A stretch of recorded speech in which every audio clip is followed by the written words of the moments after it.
ilahu da kai na ka farawa tun kafin in shiga rerawa, ka mulle dubinka cikin izinin ka ka bani tiket din aikawa, da ringa faɗawa halitta Fatima ita ce sirrin kaiwa. Rabbuka kaki salati gun batula uwar ahlul baiti, ya girmanta agun kasadi katil kubra sirrin zati, ka sa ahalinta gaba daya waɗanda su suka samu akan saiti, da dukkan masoya masu ruwa da tsakiya cikin hidimar fati. Yana ce na sayyidina Ali na suwa ke mamaye ruhina, imami mai girma da isa kamar shi ba ai ba ko a ina, mafi matsayi a cikin fadar ilahu aliyu muradina, la ya kaddini illa imamu aliyu abun kauna. A san fa mutum fa akan aikinsa to jama'a kuma saurara, ku gane zance ya kare daga an ce Fatimatu Zahra, da duk wani taro ya watse idan a kira ta kusa lura, fahimta an ce fuska ce daga iska ne aka san kura. Ina na batula a ko a ina ku gane babu misalinta, domin kwa rasulallahi da kai shi naji yana ta bayaninta, ta dole a so ta abi ta ga dukkan musulmi kun ji karamarta, musulmi mai kin faɗi madai ya zarta Abuja alwauta. Idan ka ji girma faɗi mace a ko a ina ban boye ba, cikar girma waye ya ce kashin bana na batulun ba, a adal ita daidai ya ce ni ban taɓa yi mata shirka ba, shiru ma ai an ce magana ce ko da ban yi bayani ba.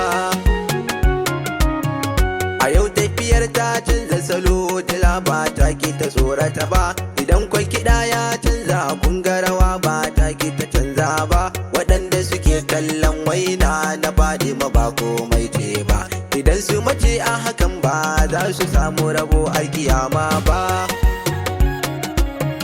Aya mabaruka kullum sannu uwa ta saman baba, mafi matsayi ta saman matsayi cikar matsayi asalin babba, uwar da ta zo a sufar ya mun kirai ba ra su fahimta ba, dukan mai sanki a ko a ina ba zai yi amansa ya lashe ba. Da ne jazaba a cikin hadarin riki sai na ji ban ma fara ba, ashe tsananin jazaba ba za ya sa a fahimta hakikar ba, ashe girman darajar matsayinki ba zai faɗi kokin tata ba, shiru shine ƙarshen zance ba zai yi a warware hikim ba.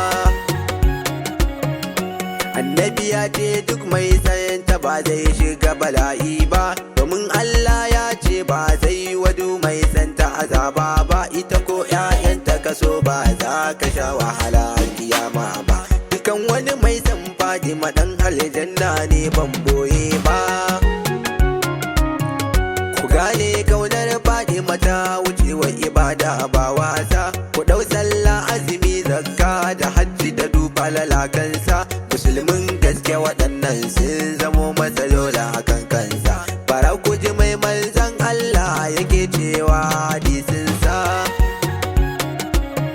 yace kaunar na Fatima iya ta sakan da ya kuyi duba, tafi ibada ta shekara duba ni na kafurta ba, fadar manzan Allah ne ban fada ba tare da hujja ba, to kun ga ashe makiyanta bara su samu shiga aljanna ba. Ku gane ni dan sako ne ban ce muku dole ku dauka ba, iya maganar kenan duma su san ta bara su jahannama ba, dukan makiyanta kwayan wuta ne bara su gano aljanna ba, domin ita ce rahamar Allah kamar ta ba ai ba ba za a yi ba. Na Karimu ina matukar kaunar ki sai da ba zan boye ba, ina kaunar abbanki da sayyidi Alhaidar dan babba, da sidi Imamu Hassan da Imamu Husaini ba zan ki na furta ba, da dukkan sharifai yayayen ki ban kauce daga hanya ba. Tun da na zo na zube a gaban ki ni ba zan taba tashi ba, har sai kin bani muradi sai da mara kiki mun ba, domin na san ba a nema a gidanki a ce ba a samu ba, domin darajar girman kadar sharif maula ya uba babba. Assalamu alaiki sayyida labbaiki umma wasa adaiki. Assalamu alaiki